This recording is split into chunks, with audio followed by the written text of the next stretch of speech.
There are some good reasons to join the United States Army, but there are also some bad reasons to join the United States Army. Some things about joining the United States Army that may not be right for you. And that's what I want to be able to do, is give you full transparency. I've already covered some reasons why it's a good idea to join the Army, but it's not for everyone. And that's what I want to kind of explain here. I'm Christopher Chaos, and these are reasons why it's a bad idea to join the United States Army. What's up, my friends? Welcome to an all-new video. In this one, I'm explaining why it's a bad idea to join the Army. Not to discourage you from joining the Army. I like to be full transparent and try to give you all the ins and outs from the United States Army, from the Army veteran perspective and everything, the good, the bad, everything. Because I have nothing to gain from you joining the Army or not joining the Army. I just like to share my experiences with you guys to hopefully entertain you, to help you be knowledgeable and make good decisions, or just, know more about the United States Army. I already did the video that talked about why it may be a good idea for some people to join the Army, the benefits and all sorts of things. And some people were like, how much did the Army pay you for that?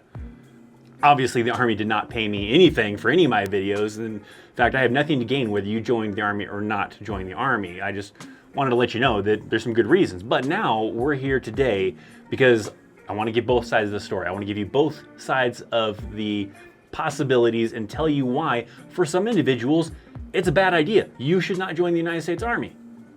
So let's get into it. Again, I have 5, but there's probably more than 5, but we'll start off with these 5 that I have. And if you have more reasons why you say that it's a bad idea to join the Army, drop them down in the comment section down below, and people can talk about what they think about your opinion and all that stuff, and they're gonna talk about my opinion, whatever, right? Comment down below. Let's get into things, and let's start off with the first one.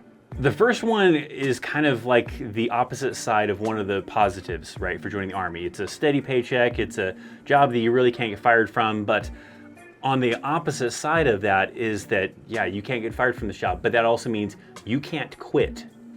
Now, why is that bad? Well, for some people that may be really bad, because I'm not gonna sit here and tell you that everything in the United States Army is sunshine and rainbows, the greatest thing in the whole entire world, and you're just gonna have a ball and a great time and everything's gonna be great and you're gonna have s'mores all the time and whatever, right? I'm rambling on with this, but it's not always great. Sometimes it sucks really bad, and for some people, it sucks really, really bad, right? There are stories you've most likely heard of people being abused in the Army by poor leadership, by just poor chain of command, not doing the right thing of what they're supposed to do and not taking care of soldiers.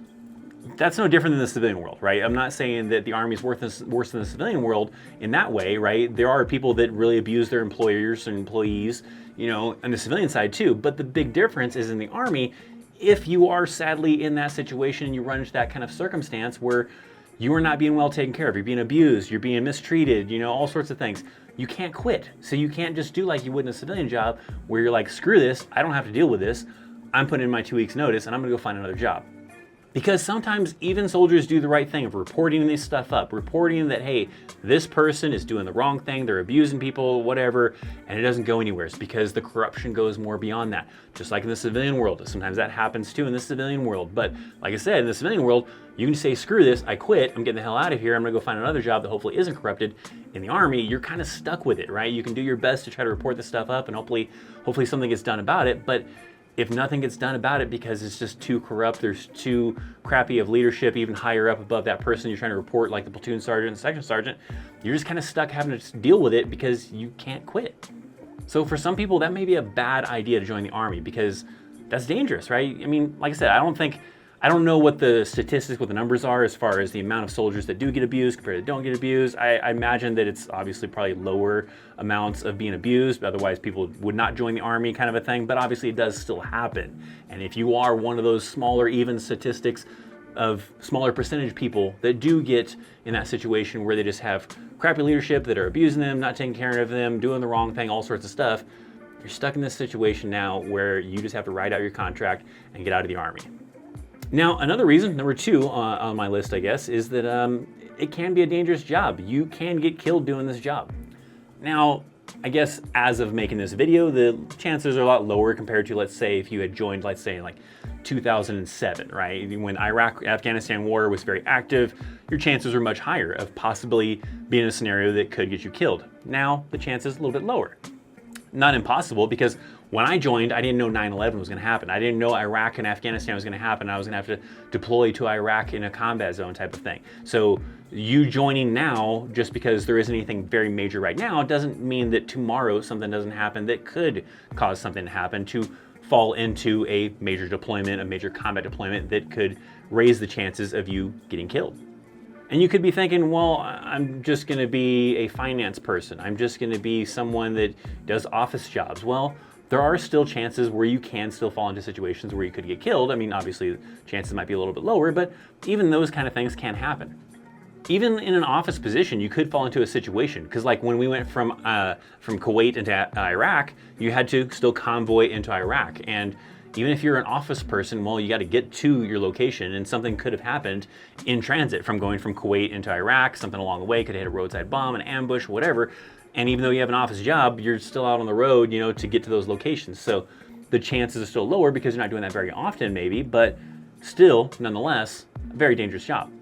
If you're working in another job, I mean, there might still be a chance of dying in a lot of positions. Maybe you're being a firefighter, being law enforcement, certain other jobs. But let's say you're working in an office like HR for some corporation, you're being a lawyer, you're being all sorts of things. There's things that can happen, I guess, right? But I'm sure the percentage of people that die in those positions are much lower than someone in the military.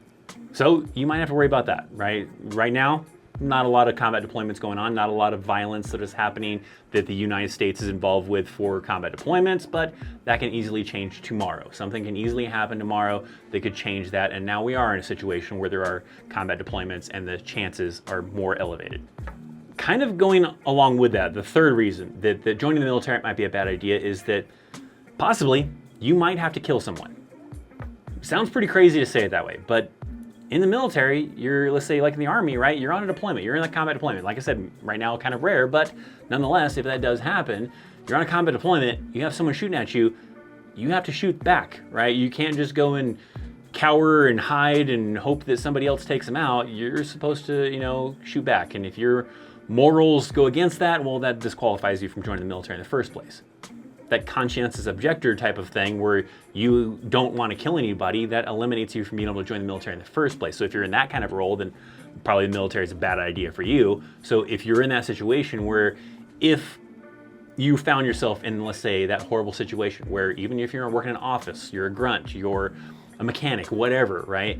If you come into a contact or a situation where the enemy is shooting at you, you have to shoot back, and that possibly means taking their life, and you have to be okay with that. I mean, sure, maybe it sucks, maybe you have a little bit of, kind of regret about it, but nonetheless, it's still an action you have to take, because if not, you could be the one being killed, or even some of your fellow soldiers, right?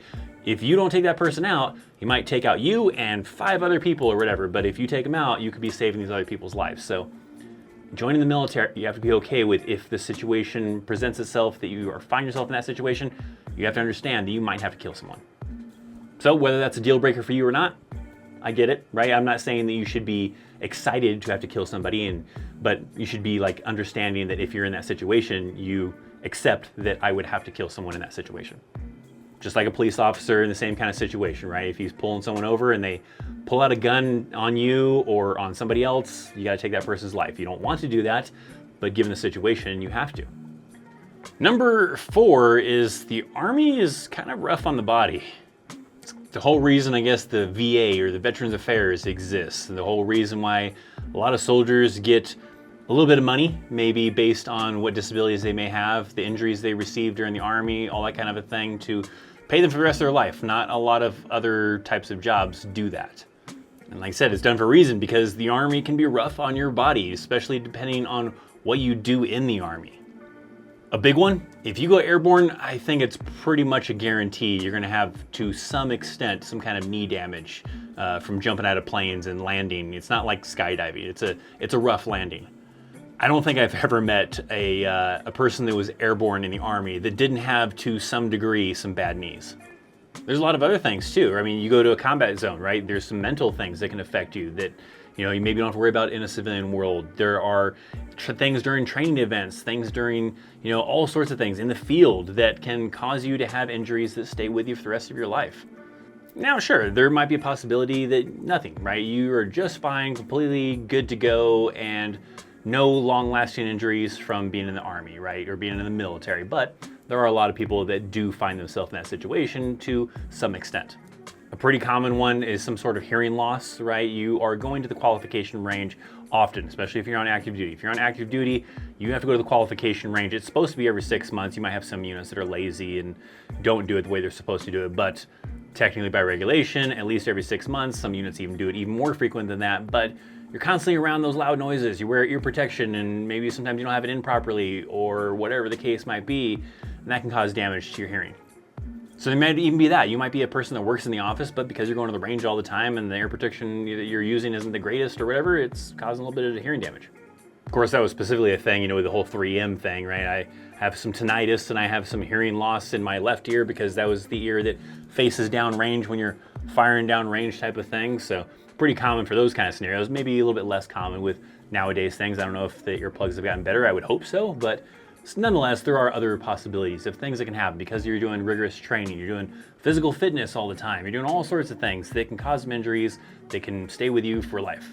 Those chances increase a lot more when you go on deployments based on your MOS of what you're doing, your infantry, you're someone who works around, having to lift a lot of weight to do a lot of, strenuous things, then the chances, increase more of you kind of doing a little bit of damage to your body, doing a lot of damage to your body and causing it to where you need to go to the VA to get treated, to, get rated on this, so that way you can, be seen by the VA on a frequent basis, yearly, every other year, whatever, or just simply be compensated because you're never gonna be the same.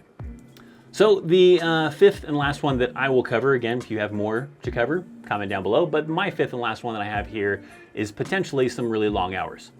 Now, that can go either way. There can be days where you have not a lot of hours and you get to go home early, but then there can be some days, some weeks, some months, whatever, where you have a lot of long hours. And it doesn't matter if you are working 5 hours a day, 3 hours a day, or let's say 20 hours a day. You get paid the exact same, right? And I will say, like in my Army time, there was some times where, sure, maybe you got to go home early, but there were also some times where we're busting our ass, we're having to work late, we're having to do a lot of hours to get ready for the field, to get ready for a deployment, or even while deployed. While deployed was usually a lot of hours during that kind of time frame, and it was a lot of hours to have to work and no extra pay because you're working extra hours. So it didn't matter if you were working 20 hours and this other person was only working 3 hours in that day. You both got paid the same if you were the same rank. And sometimes it depends on your job, right? Like maybe like certain MOSs, depending on the environment, might have longer hours compared to other soldiers. And this other soldier, even though they're the same rank as you, working less hours, you're working more hours, you can pay exactly the same because you're the same rank. So it's kind of discouraging sometimes. You're like, man, I'm over here busting my ass, working until 8 o'clock at night, kind of a thing, not getting home until 9 o'clock at night, whatever the kind of thing. And this other person's getting off early all the time. And we're both still making the same amount of money and I just got more stress on me. That's pretty common, like in the field, on a deployment, and then other scenarios too, depending on your MOS, especially like cooks. Cooks is a good example of pretty much all the time. You've been working some crazy hours and you're making the same money as this grunt, this mechanic, this office individual, but probably working more hours than they are. Not like that in the civilian world, right? If you're in the civilian world and you're gonna be working more hours than somebody else, that means you better be getting paid more hours than that person, unless you're in a salary position. But again, kind of going back to one of the other kind of examples I gave in here, if you are in a salary position, you're busting your ass working a lot of hours, somebody else is not, and you guys are both getting paid the same, you can go find another job. Still, again, going back to that, you can't do that in the Army. So long hours can be a little bit challenging, but that one's kind of tough too, like I said, it's not always the case where you're working long hours. Sometimes you're working not very many hours, and sometimes you're working long hours. So it's really unpredictable with that kind of a thing where you don't really know what you're gonna get. So those are just 5 that I came up with of reasons why maybe some people, might not think the Army is for them. Because of these reasons, they don't want to join the Army. Maybe you fall in that situation, so that means that the Army is not a good idea for you, right? It's not a good idea for everybody. Sometimes it might be great, it might be horrible. Experiences may vary. You might talk to one veteran and they say, I loved being in the Army. You might talk to another veteran and they said, I hated it. Biggest mistake in my life. Which one you're gonna get, you never know, right? You don't really know. You could pick an amazing MOS and have horrible leadership that just ruins everything and screws it all up, so now you have a horrible time. You could pick a really hard MOS and have great leadership that really takes care of you, that makes that hard MOS enjoyable, and you have a wonderful time and it's great. So it's tough. So I just want to try to give you both ends of what could possibly happen, why maybe joining the Army might be great, why it might be a bad idea. Let you try to figure out where you land, somewhere in the middle maybe, of where you are understanding that this might suck, but this might be great. If you have some things out there that you think that, you know, might make it to where someone would not want to join the Army or it's a bad idea, definitely comment down below. If you have not seen my video that talks about some of the 5 reasons why joining the Army is a good idea, well, I have that right here, so you can check it out. Also linked down in the description box down below for the video. Thanks for watching. Make sure you check out the affiliate links, the social media links, all that fun stuff. I'm Christopher Chaos. I'll see you next time. See ya.